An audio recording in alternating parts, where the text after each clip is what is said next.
Bilang selebrasyon king 63rd founding anniversary ng Guagua Rural Bank o mas kilala bilang GR Bank, Pesinayan ang inaugurasyon ng kadwang pulong branch ng bangko king barangay Sindalan, siyudad ng San Fernando.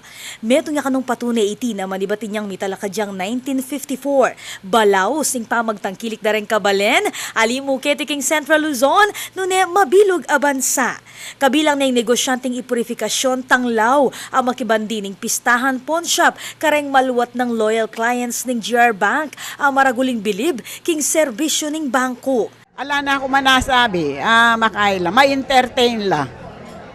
Awa naman, nuling astong kay magkulangan kang kapital para manda ka. Naman masyadong maraguling interes lang. Keti darin apagdesisyonan rang misawang Willie at Ora Davis ing mamuhunan kaibat ng megretiro ng Amerikanong lalaki ibat king US Air Force. Saludoy Willie Davis king trato dareng manibala ng bangko kareng kalupa ng investor. It's very good. Mom Lisa Thimbo, she's one of the first people that I met when we retired here in 2004. And she's been like our best friend and guardian, and she gives us such great advice about financing. So I feel in great hands with GR Bank. We wouldn't bank anywhere else really.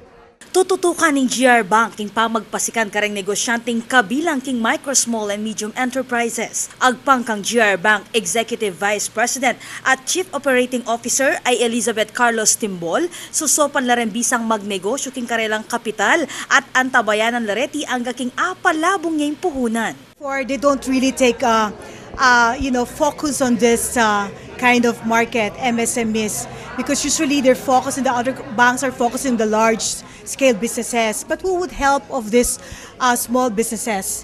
And right now, I'm glad that the government and the DTI Go Negosyo are really taking focus. They've realized that this MSMEs are the ones really, and in fact, 98% comprises the MSMEs in the Philippines. No? And recently, the associations of the rural and credit associations composed of the different banks from abroad, commercial banks and development, gave us a letter and they asked the BSP a recommendation who among the rural banks have the best country's best practices. And we were humbled and honored that BSP recommended us, recommended Guagua Bank to have this the country's best practices. So it speaks for itself.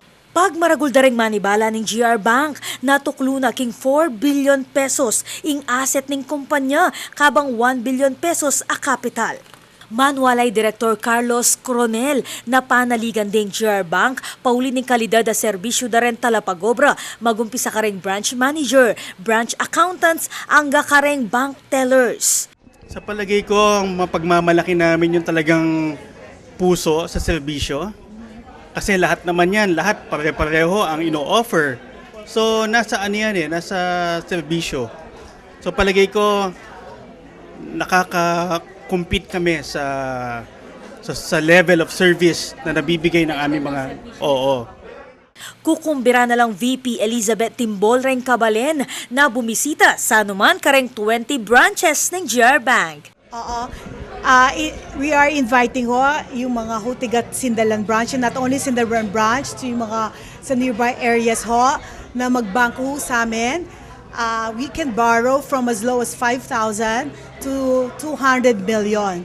So fast processing within less than a week, no lots of documents.